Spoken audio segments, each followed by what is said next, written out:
اعوذ باللہ من الشیطان الرجیم بسم اللہ الرحمن الرحیم اللہم صلی علی محمد و آل محمد وعجل فرجہم۔ میرے انتہائی واجب الاحترام طلاب عزیز مومنین کرام، ہماری گفتگو چل رہی تھی انسان اور جہان کی شناخت میں، اور ہم پہنچے تھے کہ خداوند عالم سے یہ کیونکہ وہ واحد ہے، بسیط ہے، یہ پوری مخلوق جو کثرت میں پائی جاتی ہے یہ کیسے صادر ہوتی ہے، خداوند عالم ان کو کیسے خلق کرتا ہے۔ خلق کیسے کرتا ہے یہ تو ہم پہلے بیان کر چکے، اس کے بعد ظاہر اور باطن کی بحث بھی کر چکے۔ اب یہاں پر جو ہے ہم نے دو مثالیں دی تھیں کہ جب بھی انسان نے کوئی کام کرنا ہوتا ہے، مثلا جیسے گھر بنانا ہو تو پہلے اس کا جو ہوتا ہے نا، یعنی اس کو ضرورت محسوس ہوتی ہے، اس کا تمایل ہوتا ہے، آرزو بنتی ہے، اس کے بعد وہ تفکر کرتا ہے، سوچتا ہے، سوچنے کے بعد ایک نقشے تک پہنچتا ہے اپنی ضروریات کو دیکھ کر، تو وہ کہ مجھے گھر بنانا چاہیے، یہ ابتدائی نقشہ بن جاتا ہے۔ اس کے بعد پھر جو ہے وہ دوبارہ آگے مزید دقیق کرتا ہے کہ میرے گھر میں کیا کیا کیا چیز لازم ہونی چاہیے، کیسا ہونا چاہیے۔ اس کے بعد پھر آ کر وہ اس کا بدن حرکت میں آتا ہے، یا خود اپنا یا باقیوں کو کہہ کر تو وہ گھر بناتا ہے۔ تو دوسری مثال بھی دی تھی کہ کیسے علمی مطالب کا پہلے تخیل، پھر علم کی تیاری، مطالعہ، اس کے بعد اس کی پوری چینش کہ کہاں سے مقدمہ ہوگا، کہاں سے اس کا وسط ہوگا، کہاں کیا نتیجہ ہوگا، اس میں کیسے کیسے آیات روایات وہ ہوں گی، اس کے بعد کن الفاظ میں بیان کرنا ہے، فارسی میں، اردو میں، عربک میں، انگلش میں۔ اس کے بعد باقاعدہ متعین جب ہو جاتا ہے اس کو پھر یا لکھتا ہے یا سامنے آ کے عملاً بیان کرتا ہے۔ تو اب اس مثال کو سامنے رکھتے ہوئے ہمارے چند نکات اور چند نتائج جس سے ہم حاصل کرتے ہیں۔ ایک میں نے بیان کیا تھا کہ انسان جو ہے اس میں اس کے پورے عمل میں ہر دوسرا مرحلہ جو ہوتا ہے وہ پہلے والے مرحلے پر موقوف ہوتا ہے، یعنی اگر پہلا مرحلہ نہ ہو تو دوسرا مرحلہ وجود میں نہیں آ سکتا۔ پہلے کلیات بناتا ہے، کلی تفکر مجرد ہوتا ہے، اس کے بعد ایسا ایسا عمل میں اور جزیات میں آتا ہے۔ دوسرا نقطہ جو ہمیں ان مثالوں سے ملا وہ یہ کہ یہ تمام کے تمام مراحل سلسلہ وار ہیں، ایک زنجیر کی کنڈی کی طرح ایک دوسرے سے مربوط ہیں۔ پہلے والا مرحلہ مکمل ہوگا، اس کے بعد دوسرے والا، پھر تیسرے والا، پھر چوتھا، اور پھر نیچے والا آ جائے گا۔ تو بس جو ہم ابھی یہ سارا کام کرتے ہیں اس میں ابتدا نفس ہوتی ہے اور انتہا جو ہے وہ بدن اور ہمارے بدن کا فعل، ہماری حرکات۔ لہذا جہاں سے پہلے شروع ہوتا ہے نفس سے، ہم کہتے ہیں اوپر سے، عالم نفس یعنی اوپر سے یہ شروع ہوا، اور نیچے یہ اس نے تنزل کیا یا نیچے اس کا ظہور ہوا۔ پس بدن اور فعل بدن یہ ہماری جو حرکات ہوتی ہیں یہ کیونکہ بعد میں ہوتی ہیں تو ہم اس کو کیا کہتے ہیں؟ ایجاد، یعنی ایسا ہو گیا، ہم نے ایسا کیا، یعنی تنزل یعنی اوپر سے نیچے آنا، صادر ہونا۔ یہ مختلف کیا ہیں؟ اصطلاحات ہیں۔ تیسرا نقطہ کہ اس جو ہے صدور سے نفس میں وہ چیزیں ختم نہیں ہو جاتی، یہ تنزل سے نفس یعنی ہمارا جو نفس ہے، ہمارا روح ہے، اس میں جو نقشہ بنتا ہے، جو تفکرات آتے ہیں، جو تنزل، سارا کو بالآخر یہ نقشہ کاپی پر پینسل میں اور پھر عمل میں آ کے سارا یہ مثلا گھر بن جاتا ہے، یہ سارا کچھ ہو جاتا ہے۔ تو ایسا نہیں ہوتا کہ وہاں سے یہ ساری چیزیں جو تفکر بھی کیا تھا اتر کر نیچے آ گئیں، بلکہ وہاں ویسے ہی موجود ہیں، وہاں سے تنزل بھی کیا، یہ چیزیں نیچے صادر بھی ہوئیں، ان پر اور عمل میں آ گئیں، لیکن وہ فکر اور وہ جو نفس کے ساتھ اپنی جگہ پر وہ نقشہ، وہ تصور، وہ تخیل موجود ہے۔ ایسا نہیں ہے کہ وہاں سے یہ نقشہ اتر کے نیچے آ گیا، عملاً گھر بن گیا تو ہمارے گھر جو ہم نے ذہن میں گھر یا اپنے عقل میں یا اپنے نفس میں بنایا تھا وہ ختم ہو گیا، نہیں، وہاں ویسے پہلے کی طرح موجود ہے، اور یہاں نیچے آنے سے وہ ختم نہیں ہوتا، یعنی یہاں سے مکمل خارج نہیں ہوتا۔ یہ تنزل جو ہوتا ہے، ایک اور نقطہ کہتا جاؤں، یعنی یہاں جو سارا تنزل ہمارے ذہن سے آ کے یہاں عمل میں ہو گیا، تو وہاں نہ صرف یہ کہ ختم نہیں ہوتا، بلکہ یہ نیچے والا اگر ختم بھی ہو جائے، برباد بھی ہو جائے، گھر جو بنایا تھا، وہ ہم نے جو نقشہ پہلے بنایا تھا اپنے نفس میں، اپنے ذہن میں، تخیل میں، وہ کبھی ختم نہیں ہوتا، الا یہ کہ ہمارا مغز خراب نہ ہو جائے، نفس میں پھر بھی محفوظ رہے گا۔ جب آپ اس جسم سے دور ہوں گے، یہ صفات اس میں موجود ہوں گی۔ اگلا چوتھا نقطہ یہ ہے، یہ جو ہم کہہ رہے ہیں کہ تنزل ہوتا ہے، اوپر سے نیچے آتا ہے، یہ تنزل تجافی نہیں ہوتا۔ تجافی کیا ہے؟ تجافی آیا جوف سے، جوف یعنی خالی، یعنی ایسے نہیں ہوتا جب یہاں سے نیچے یہ نقشہ نازل ہو جاتا ہے، عمل میں ہو جاتا ہے، تو وہاں ختم ہو گیا۔ جیسے بارش، اوپر بادل ہوتے ہیں، بادل سے میں پانی کے قطرات ہوتے ہیں، بنتے ہیں، جب وہ نیچے آ جاتے ہیں، پانی نیچے زمین پر قطرات گر جاتے ہیں، تو اوپر کیا ہو جاتا ہے؟ خالی ہو جاتا ہے، اوپر پانی ختم ہو جاتا ہے، زمین پر آ جاتا ہے۔ یہ صدور جو ہم بیان کر رہے ہیں جو مجردات سے ہوتا ہے، ایسا نہیں ہے، بلکہ وہاں اس کا وجود محفوظ رہتا ہے۔ جو بھی آپ نے باغ بنایا تھا، جو بھی آپ نے گھر بنایا تھا، جو بھی آپ نے یہاں پر وہ نقشہ بنایا تھا، جو ذہن والا گھر نقشہ فلاں، آپ نے نیچے کاغذ پر لا کر پھر اس کو عمل میں بنا کے گھر بنا دیا، اس کے عین مطابق بنا دیا، لیکن وہاں سے خالی نہیں ہو گیا۔ اس کو کہتے ہیں تنزل تجافی۔ یہاں نفس سے یہ تنزل تجافی نہیں ہوتا، جیسے بادل سے پانی نیچے گر جاتا ہے تو پھر اوپر،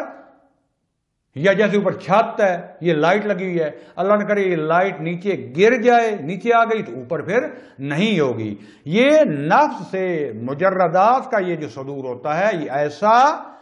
نہیں ہے، باوجود نیچے سے آنے کے، تنزل کے، یہ اصل وہ والا مرتبہ وہیں موجود رہتا ہے۔ نقطہ نمبر 5، یہ جو نیچے نازل ہوگا، اس کو جزیہ، جزی طور پر جو ہے اس کا ایک ایک جز جو ہے ملا کر آ جائے گا، اور آپ کے اس نفس میں وہ جو تجرد نفس روح ہے، وہاں کلی طور پر موجود ہوگا۔ وہاں بلڈنگ کے لیے اینٹیں نہیں چاہیے، وہاں اگر اس گھر میں چولہا بھی جلایا ہوا ہے تو وہ آپ کو آگ جلائے گی نہیں، جبکہ عین آپ صحیح آگ ہوگی، ٹھیک ہے، لیکن وہ کیونکہ مجردات کی دنیا ہے، تو اوپر جتنا ہی ہوگا، جس کو ہم کہہ رہے تھے اپنا تجرد نفس جہاں سے شروع ہوتا ہے، یہاں یہ کلی ہوگا، بسیط انداز میں ہوگا، وہاں اس کے اجزاء جدا جدا نہیں ہوں گے، بے شک آپ علیحدہ علیحدہ بنائے تھے، لیکن نیچے آ کر یہ جزئی ہو جائے گا۔ پاس کلیات کی مثال دی تھی آپ کو پہلے، جیسے انسان، میں بھی انسان، یہ بھی انسان، وہ بھی انسان، لیکن یہ مجموعے کا میں، یہ وہ سارے حصہ ہیں، عین مجموعہ نہیں ہیں، عین مجموعے کی صفات ہم میں نہیں ہیں۔ بس وہ انسان کلی ہے جو ان تمام کے اوپر صدق کرتی ہے، لیکن میں ایک جو ہوں، میں جزئی ہوں، یعنی اس کا مصداق۔ اب میں اس سے زیادہ اور سادہ نہیں کر سکتا۔ بس جو اوپر ہوگا وہ کلی، جتنا نیچے آتا جائے گا اس کا جزئی اور اس کا مصداق۔ آگے سے نقطہ نمبر 6، دونوں مراحل میں ایک دقیق ارتباط پایا جاتا ہے، نہ مرئی، جو نظر نہیں آتا، ہو سکتا ہے عام انسان اس کو محسوس نہ کر سکیں، نیچے عمل اور جزیات کی طرف آئیں تو اعتقاد، فکر، تفکر کا پتہ چل جائے گا عمل سے، عام انسانوں کے عمل سے پتہ چل جائے گا کہ اس کا عقیدہ کیا ہے، اور نیچے یعنی اعمال سے، اوپر اعتقاد کا پتہ چل جائے گا۔ اور بعض لوگوں سے فقط آپ ان کی فکر سن لیں، ان کی گفتگو سن لیں، تو آپ کو پتہ چل جائے گا کہ یہ عمل میں کیا کرے گا۔ پس ان دونوں چیزوں سے اصل کلی اور وجود بنتا ہے۔ معذرت چاہتا ہوں، یعنی اعمال سے، یعنی نیچے سے اوپر جائیں تو کچھ فکر پہلے ہوتی ہے، ہو سکتا ہے بعد میں اور فکر بنے، اعمال سے وہ وجود یعنی فکری وجود جو ہے، وہ مجرد وجود جو ہے وہ بنتا ہے، اور جتنا پہلے وہ موجود ہوتا ہے اس سے عمل بنتا ہے۔ دونوں طرف سے ہم عمل سے بھی اندازہ لگا سکتے ہیں کہ اس کا اعتقاد کیا ہے، اس کی فکر کیا ہے، کتنے پانی میں ہے یہ، اور اس کی فکر سن کر اس کے عمل کا بھی ہمیں پتہ چل جائے گا کہ یہ کیا کرے گا۔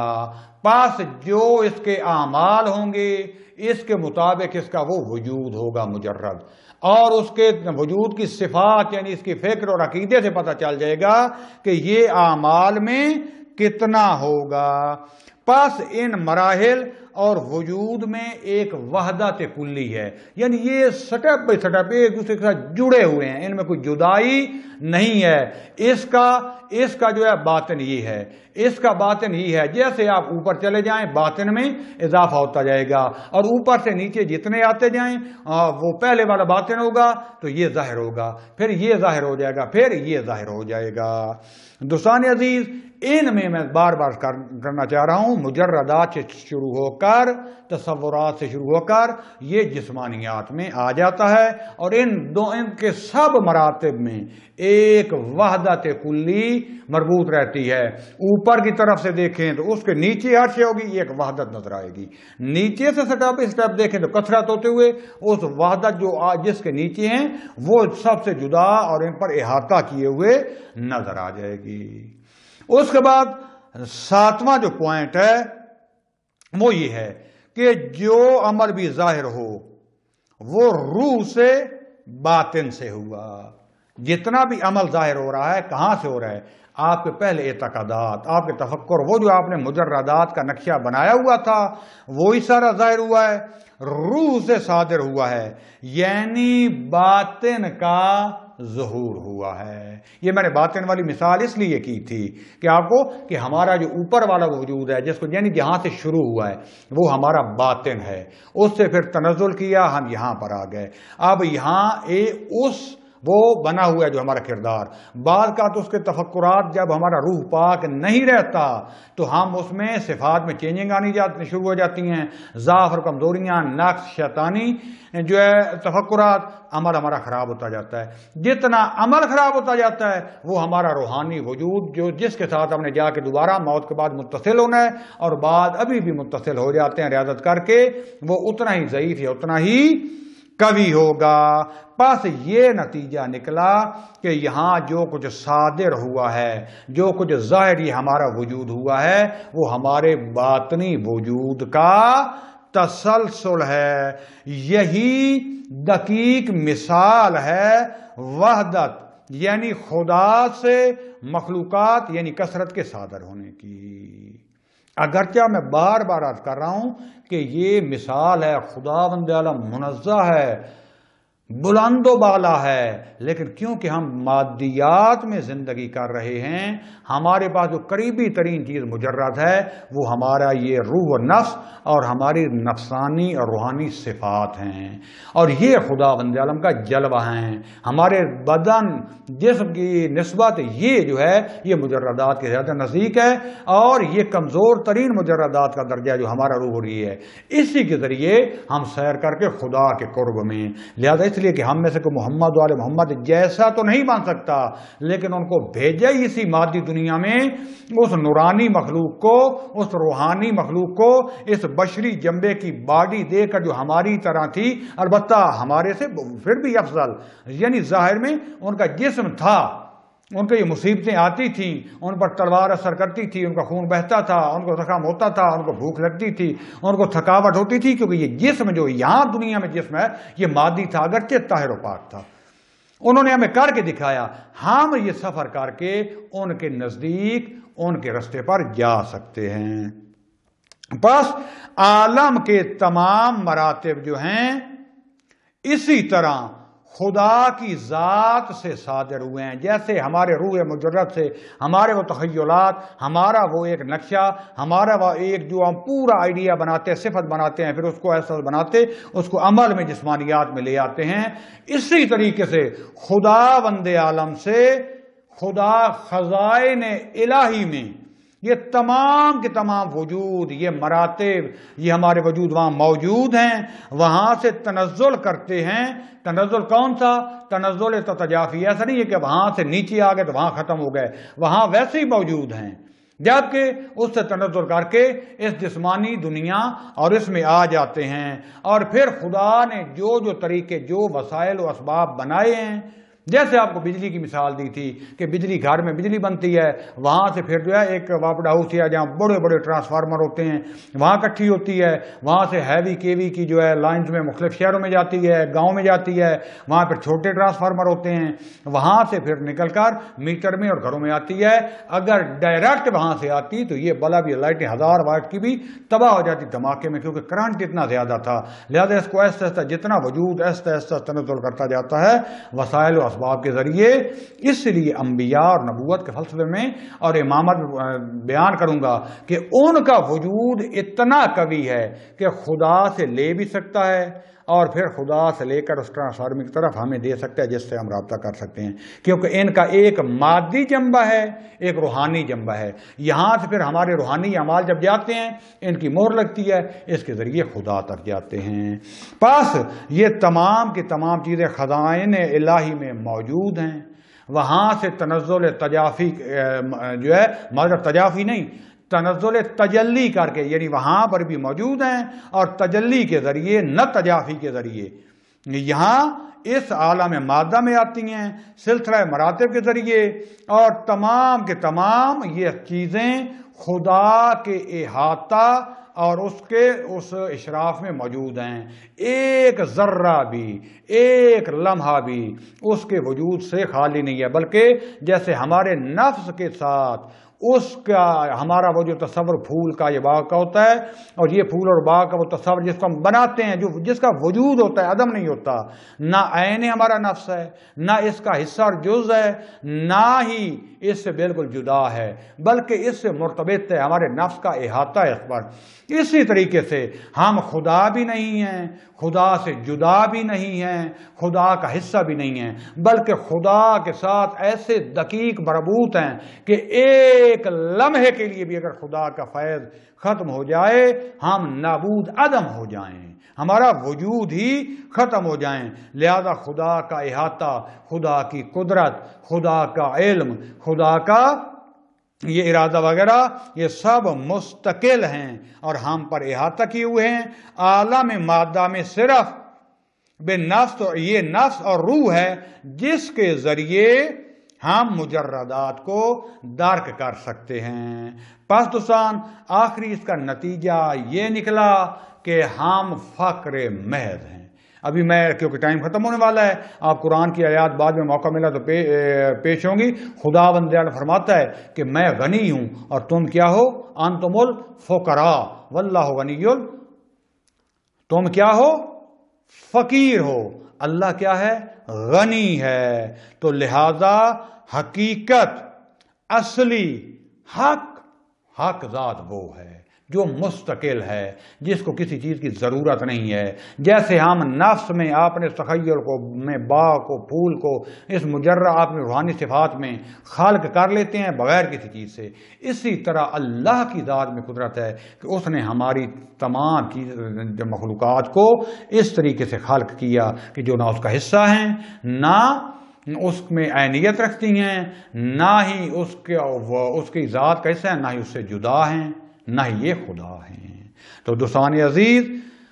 یہ سارے مقامات کیسے حاصل ہوں گے؟ جب ہم صحیح سمجھ میں کب آئیں گے؟ خدا کی ذات کا جس حد تک ہم صفات کا درک کرتے ہیں کب سمجھ میں آئیں گی؟ جب ہم صحیح طریقے سے شہود کی منزل پر پہنچ جائیں گے۔ ان مادی دنیا، اس کی لذات کو بالآخر تھوڑا چھوڑنا پڑے گا، کیونکہ ہم امتحان دینے کے لیے آئے ہیں، ہمیشہ کے لیے نہیں آئے۔ تو ہمیں ان سے آہستہ آہستہ دوری کر کے، البتہ یہ نہیں ہے کہ اس دنیا سے بالکل استفادہ چھوڑ دو، بار بار کرو کہ دنیا میں گم نہ ہو جاؤ، اتنا استفادہ کرو جتنی زندہ رہنے کے لیے اور خدا کی عبادت کرنے کے لیے ضرورت ہے۔ باقی انہی چیزوں کو کما کر خدا کے راستے میں انفاق کرو، خدا کے مخلوق کی طرف پلٹا دو، درجات بلند ہوتے جائیں گے، یہ حجاب ہٹتے جائیں گے، اور آپ یہ مجردات نفس و روح کو دیکھتے دیکھتے پھر خدا وند عالم کے قرب کی طرف پرواز شروع کر دیں گے۔ میں باقی ایک درس رہتا تھا کہ جس میں دقیق بحث تھی کہ دقیق کھول کے بیان کریں کہ اللہ نے کیسے، اس کے مراتب کیا ہیں، یعنی جیسے پہلے خدا بند عالم کی ذات ہے، اس کے نیچے مجردات عقل اول دو جیسے محمد و آل محمد، اور ان کا نور پہلے خلق ہوا. یہ فرشتے، یہ انبیاء، یہ مخلوقات، یہ ان کے آگے نور سے اور ان کے اسباب سے پیدا ہوئیں. تو یہ اللہ کی اول مخلوق ہیں. پھر دوسرے مجردات، پھر ان کا حصہ، آخری مجردات کا حصہ ہم لوگوں کا روح ہے، یہ یہاں جو موجودات میں پایا جاتا ہے. پھر اس سے بعد والا یہ مادی حصہ. اب یہ کس طریقے سے اللہ نے ہمیں مادہ میں بھیجا، مجردات سے مادہ کیسے وجود میں آیا، پھر مادہ سے نکل کر ہم کیسے جاتے ہیں، یہ فعلاً تھوڑی سی دقیق بحث ہے کہ دوستوں کے ساتھ علیحدہ سوال و جواب میں کر لوں گا. آپ نے اس دوسری کتاب کا انسان اور جہان شناسی کا اختتام اسی بحث پر کروں گا. اگر اس میں کوئی سوال رہ گیا ہو تو وہ انشاءاللہ مجھے آپ پرسنل پر میسج یا فون کر کے پوچھ لیں گے واٹس ایپ پہ، تو میں انشاءاللہ جو کچھ میرے بساط میں ہوا میں جواب دے دوں گا. والحمدللہ رب العالمین، والسلام علیکم ورحمۃ اللہ وبرکاتہ.